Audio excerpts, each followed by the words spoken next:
Hi everyone, this is Alex from Alex's Autism Acceptance channel. Today, in almost a year of this channel, I'm doing my very first in-person interview.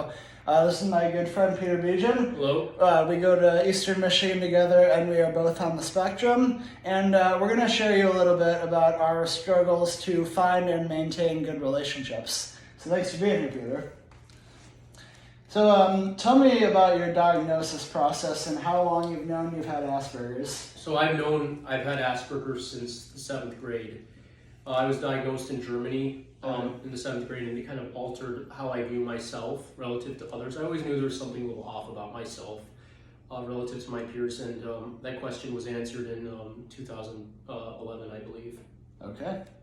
It was answered in 2012 for me, so we're pretty close there. Mm-hmm. What has your experience been with finding a significant other? It's been difficult. I think it's like when I see another girl, I kind of freeze up and I'm like, I don't know if this is going to work out. What should I do? I think I have made significant improvements with my relationships, but it's still a work in progress. You know, it's. I think even for people with Asperger's, it's about asking enough times to the point where eventually one of them says yes. Okay. But I think that having Asperger's makes it a challenge because of that lack of social cue recognition. But I do still think it's possible. I absolutely agree with that. Yeah, social recognition is very important in relationships. And people with Asperger's, I believe, can learn how to recognize social cues. Right, exactly, yeah. It just takes them longer, and that's why the process of getting a girlfriend will inherently be longer for someone on the spectrum. 100%, yeah. That's been the case for me, too. What was the longest relationship you've ever had, and what do you think was the secret of it lasting so long?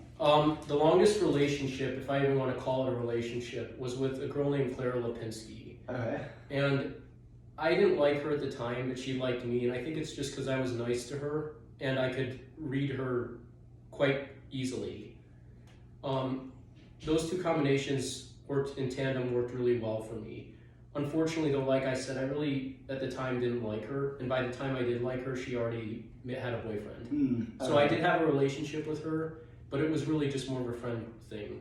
I hear you, yeah. Even though she liked me. So you say, and the reason it lasted was because you connected with her and you understood her and she understood you? Yeah, but when it came down to us both liking each other, it just didn't work out in the end. I get that, yeah. What's the most important thing you look for in a significant other? The most important thing is, I'd say, reliability, honesty, okay. Kindness. Mm-hmm. These are the three most important things I look for in a significant other long term. And that would be the most important thing. Definitely, yeah.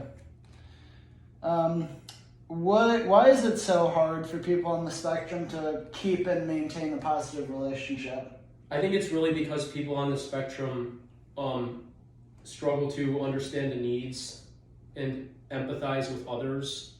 I know that having Asperger's has made it all about me sometimes. And in a relationship, it's not all about you. It's all about you and the other person. It's about you both. And I think sometimes people with Asperger's have trouble coming to terms with that. Right. If you know what I mean. Yeah, definitely. And that's why they don't last. Yeah, I know with my experience, like I've spent so many years basically like performing self-care and really taking care of myself because I didn't have that growing up, and so like when I'm expected to take care of other people, generally I kind of get freaked out about that, but that's what you need in a relationship. That's right, and you also need to be able to read them. You need to be able to understand them, and people with Asperger's inherently have trouble with that. But the beauty about Asperger's, though, is that you can learn how to be more empathetic. You can learn how to see it more from the other person's perspective versus your own narrower perspective. Yeah, absolutely. Final question here. What advice would you have for other men on the spectrum who are really struggling with this, with the communication issues, social cues? I'd say make friends with people that are have your friend groups be a lot of neurotypical people to learn what it's like or how to socialize, observe their behaviors, learn from them. In secret, obviously you don't have to take notes, but hang out with them, and then eventually, you'll mirror their behaviors, especially if you like them, in your own way, right? Seek therapy.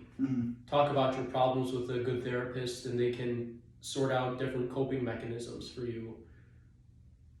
Okay. Very good. Thank you very much, Peter Bajan, everyone. Thank you for coming on. And we're going to see you next time, guys. Peace out.